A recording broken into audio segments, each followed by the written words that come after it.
Gaslighting.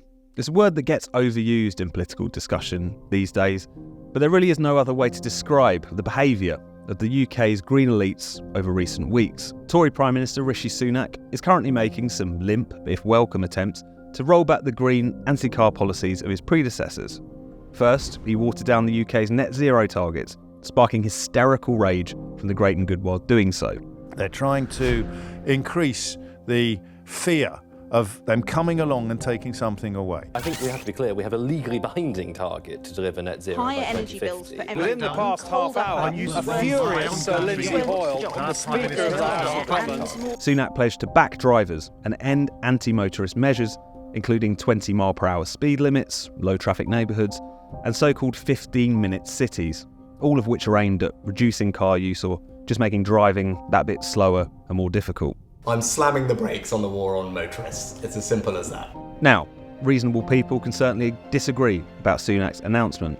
Even irked motorists have reason to be sceptical that he will follow through on his promises.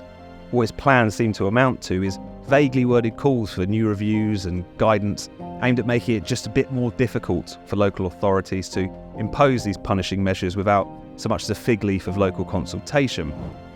But the response from the commentariat hasn't just been hostile or oppositional, it's been completely and utterly dishonest, a recurring theme of this video series.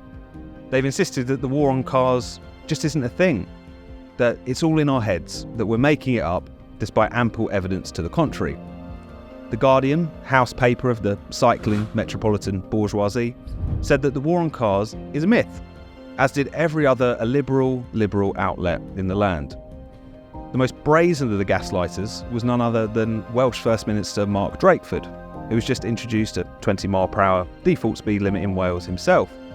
Last week, he took to social media to upbraid Sunak for misrepresenting his speed limit policy. Quote, "Disappointing to see the Prime Minister misleading people on 20 miles per hour, whether intentionally or inadvertently," he wrote. "This isn't a blanket restriction. Speed limits on a large number of Welsh roads are unchanged, with journey times taking up to a minute longer." This is what you might call politically motivated pedantry. It is true that some Welsh roads remain untouched by his policy change, but the new speed limit does apply to the vast majority of urban areas in Wales. Across Wales, most 30 miles per hour roads have now changed to 20 miles per hour. And that happens to be where the vast majority of people live and work in Wales. So while it is technically true that this is a default rather than a blanket measure, most Welsh drivers will struggle to discern the difference as they go about their daily lives. We see this kind of gaslighting, this insistence from people waging a war on cars that there is no such thing as a war on cars, all the time now.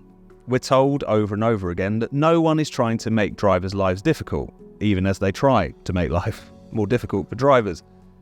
The era where catering for unconstrained growth in private car use is now well and truly over. I'm so anti-car that I would ban them all from London. Cities, honestly, cities would be so much better without cars. Take low traffic neighbourhoods, blocking off whole roads of traffic. These schemes have sprung up across the country in recent years, often imposed with little to no public input.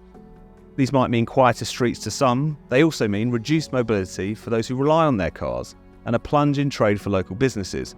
Then there are the smears levelled against residents in Oxford and elsewhere who have protested against the planned introduction of traffic filters, sometimes referred to as a 15-minute city. Residents opposing these traffic filters have been tarred as far-right conspiracy theorists, convinced that Oxfordshire County Council is trying to trap them in some sort of green gulag. Recently, we've seen a lot of misinformation about traffic filters circulating online.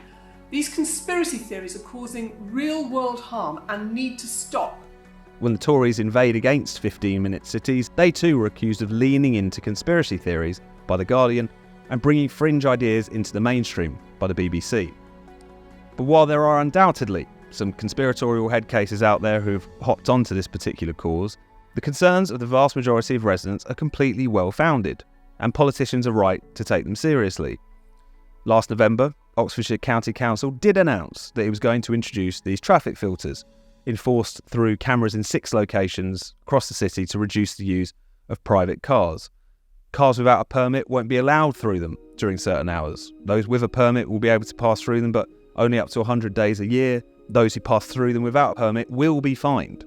So while it is unlikely to be the start of a new totalitarian statelet in the southeast of England, Oxford's experiment with traffic filters is still petty, authoritarian, and sure to be infuriating.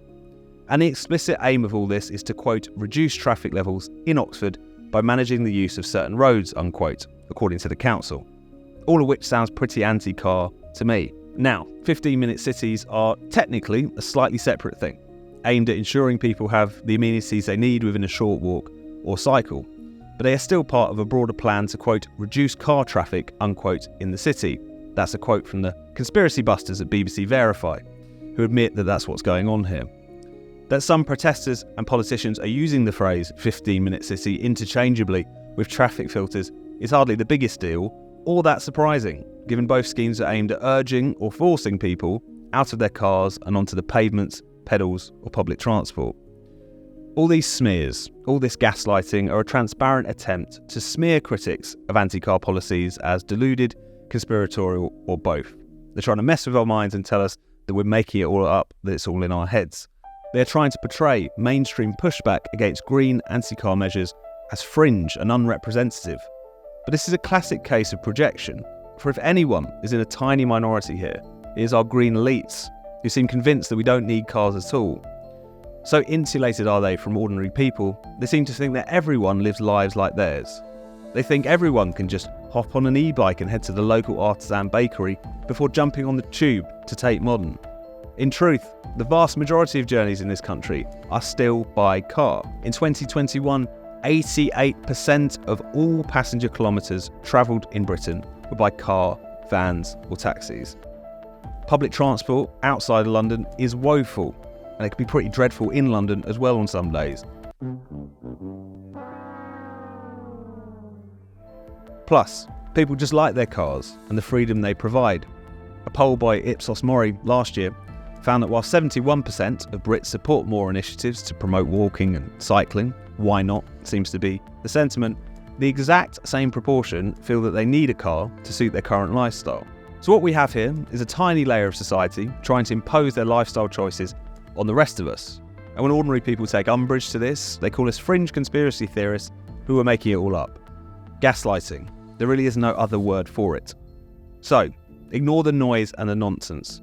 The war on cars is very real, and Brits are dead right to be fighting back.